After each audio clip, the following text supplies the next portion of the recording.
going on, everyone? So just yesterday, we got the announcement that Boba Fett is officially banned from any sort of premiere play. And immediately following that up, we had a massive wave of comments and just kind of general speculation about what holds in the future of Star Wars Limited in terms of meta. And one of the things that followed from that is Sabine going to be next? Is Sabine going to be the deck that's going to be that 40% of top 8s, the 55% of winners of planetary qualifiers? Because one of the worst matchups that Sabine had was Boba Fett in general. And without Boba Fett, is Sabine going to be left in check? Well, I want to give a little bit of my thoughts on that. I've spent the last day diving into a bunch of random different decks and testing without actually factoring in Boba Fett. And what that also means is I've been looking at potential replacements for that style of deck from Boba Fett, and I want to talk a little bit about that as well. Quick thank you to my patrons over on Patreon, as I did get in a couple of games with you last night, as well as, well, just in general, everyone that's watching the videos. But let's talk about Sabine for just a quick moment. This is going to be something that's really, really important to keep track of going forward, because as a lot of people have mentioned, Sabine has consistently been up there as potentially competing for the best deck, but definitely like number 1, number 2 in terms of meta decks compared to Boba Fett. It's been like Boba and then Sabine. More specifically, it's oftentimes been like Boba Green, Boba Yellow, and Sabine Green. Funny, Boba had 2 different archetypes at the top. Already a problem, right?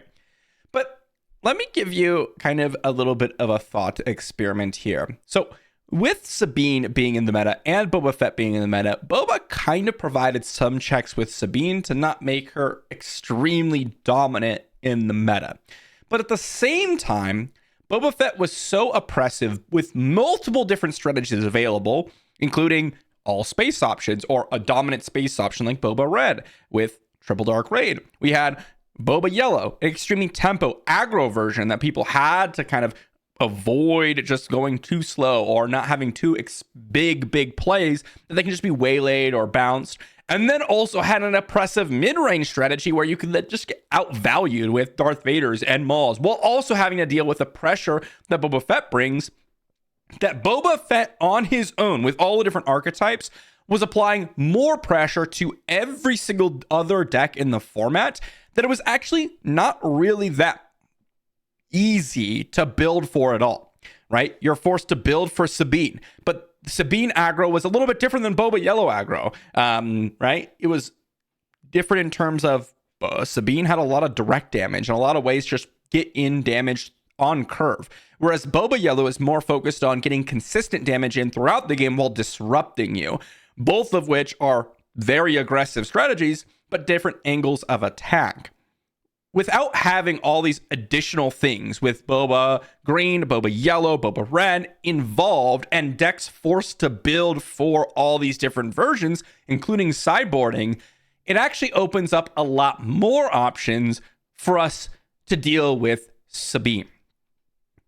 With things like, let's say, control decks, Bosk Blue, we no longer have to worry about getting our Chilton waylaid more frequently because Boba played it in every single variation for the most part. We don't have to worry about that as much. There, as we'll talk about later, some replacements potentially, not replacements, but substitutions, I should say, for Boba Fett. But it's not going to be nearly as strong and oppressive as Boba Fett was.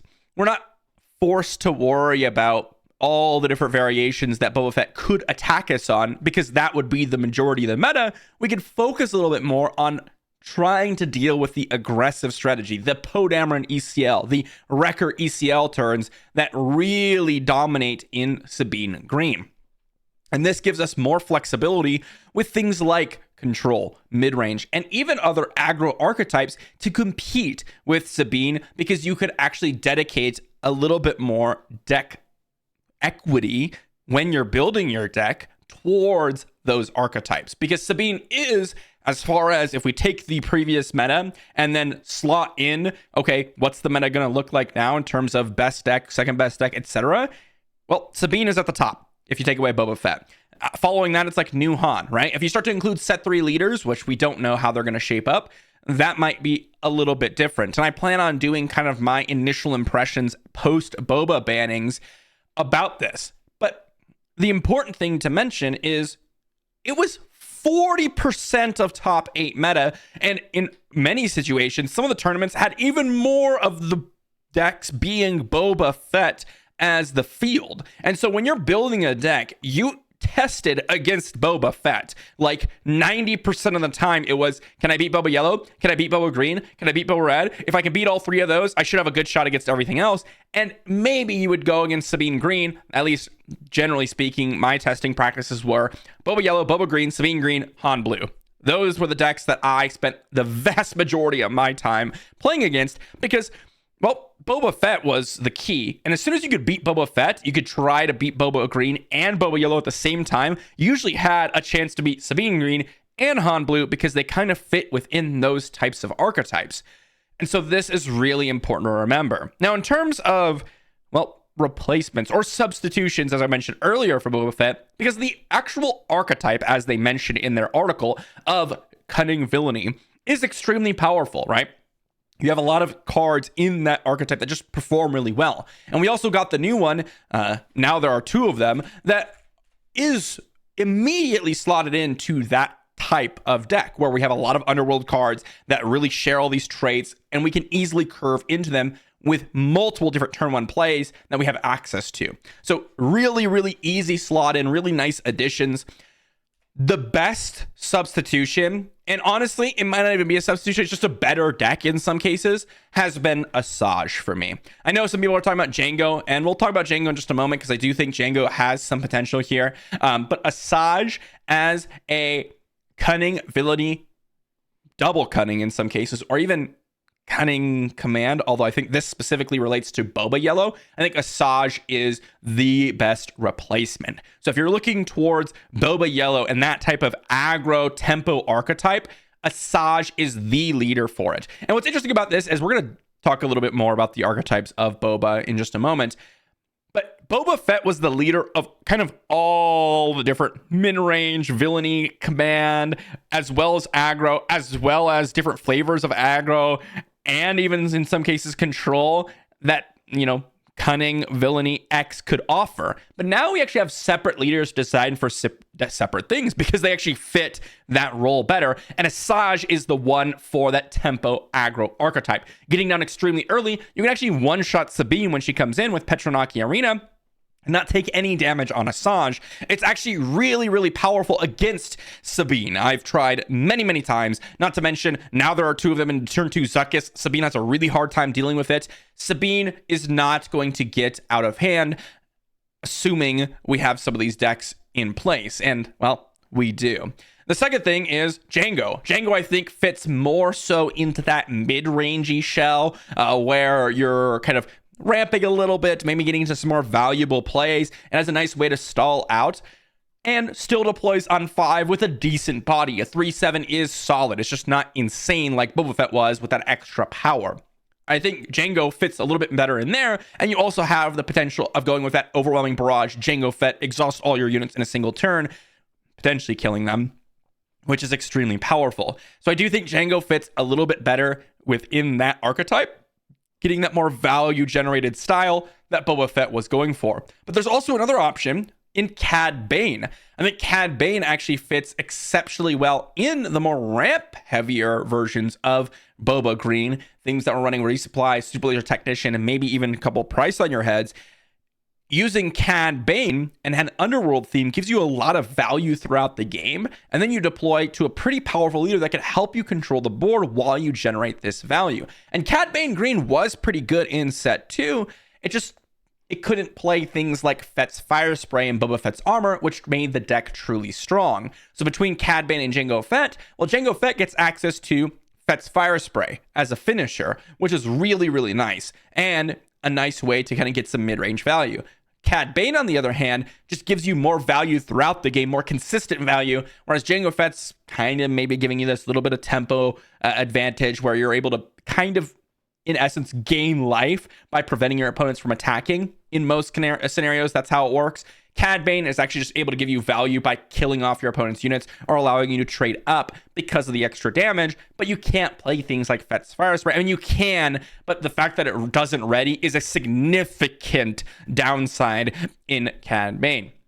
In terms of set 1 options, we have Thrawn. We also have like Afra in the Cunning Villainy slot. We have General Grievous. I think all those don't nearly have as much options. I think the closest one is going to be General Grievous, having a really nice stat line when he does flip over. There might be some sort of minor droid synergy in that type of style, but I don't necessarily think it's going to fit directly into what Boba Green was before. In terms of like Boba Blue, well, guess what? We still have some, well, reverse options in that you could play some vigilance villainy options like Nala Se, Newt Gunray, or even some of the early options like Iden and Krennic with the cunning backup, but you don't get access to that very powerful leader. So I don't think that archetype is really going to be shining at any point. And as for things like Boba Red, where you're playing like this cunning villainy space deck, I still think that has options, especially in Asajj and in Cad Bane still. Asajj works really well with Triple Dark Raid and going into space, as you can start first striking down some of your opponent's ground units, which can work pretty well also. But what you notice here is, because Boba Fett is not the de facto best statted, just universally strong ability, a lot of these decks get to be spread out. The idea of these decks get to spread out amongst other leaders, which I think is really interesting. Again, as far as my initial impressions go, things like Cad Bane, things like Asajj, things like Jango, which have the same aspects initially as Boba Fett, start to share some of the things that Boba Fett just absolutely dominated and didn't leave space for. We even saw some Cad Banes in the top 8s of planetary qualifiers come set 2. And of course, Asajj and Jango are newer options. So we might see, again, some shaping up to fill that role that Boba Fett had. But at the end of the day, regardless of Boba Fett and what he can fill in, Sabine and other meta decks are going to have more space because Boba Fett doesn't dominate what you have to build around in every single scenario, which I think is extremely important. So overall, do I think Sabine is next? I don't in my initial thoughts. I played against a lot of Sabine. I've also played a lot of Sabine. It's the deck that I built in paper for set 1 and still had for set 2. So I've played a ton of Sabine. I played against a ton of Sabine. It is a strong deck, and I still think it's a top deck in set 3. Don't get me wrong. I just don't think it'll be as dominant as Boba Fett was. And, well, I suppose that remains to be seen. And if it is, perhaps we will see a future ban or a future suspension, which, minor addition to that, we may see Boba Fett and Sabine unbanned after many, many future sets, perhaps after set 7, set 8, set 9, or whatever it is, when more leaders are added, more cards are flushed out, and maybe even more leader-specific cards, things like Ahsoka's lightsaber, Vader's lightsaber, Boba Fett's armor, Fett's fire spray, things like that. Those specific leader cards are what truly makes a leader go over the edge in a lot of situations. And Boba Fett had 2 of the most powerful options available to him, which is what made him pushed over the edge. And Sabine doesn't really have that. It just has powerful synergies. And, well, we may even see different flavors of Sabine coming in set 3 with Ahsoka Tano added and Anakin Skywalker, which I think both of them have some options available to them. Or I think Han, in that aggression heroism strategy, goes for a different route, which I think is kind of interesting. So I am very hopeful for the meta, and I think that the future of the game looks really, really good as of the brand new meta that we have without Boba Fett overarching every single deck that we play. Every single deck that I tested was always, well, it doesn't do good against Boba, so you're probably not going to do well against a tournament. All right, yes, it can beat Sabine, but guess what? It doesn't do well against Boba. Or maybe it does well against Boba, so it's a good deck, right? That's like the base level. If it doesn't get good against Boba, it's a good deck. And in the future, we'll probably still test against Boba in some variations just for fun, but I'm sure that we'll start to see a meta shape up that hopefully will be a lot more versatile without Boba Fett. So again, let me know what your thoughts are in the comment section down below. This was kind of based on a lot of your thoughts about Sabine and about the future of the game. So hopefully this answers some of your questions or kind of reflects on some of your thoughts. But I want to hear more of it in the comment section down below. This is going to be the biggest pivot point for especially competitive Star Wars Unlimited, because we just got a brand new set that is releasing tomorrow officially as well as the biggest leader that was 100% overbearingly dominant, banned from competitive play. So right now, the entire game is open. And that is something that makes me, especially as someone who wants to make a ton of videos on a ton of decks, extremely excited. And I will see you tomorrow with potentially some updated lists or maybe some actual gameplay, which I have been recording over the past couple days. Stay tuned, and I'll see you all for the next one.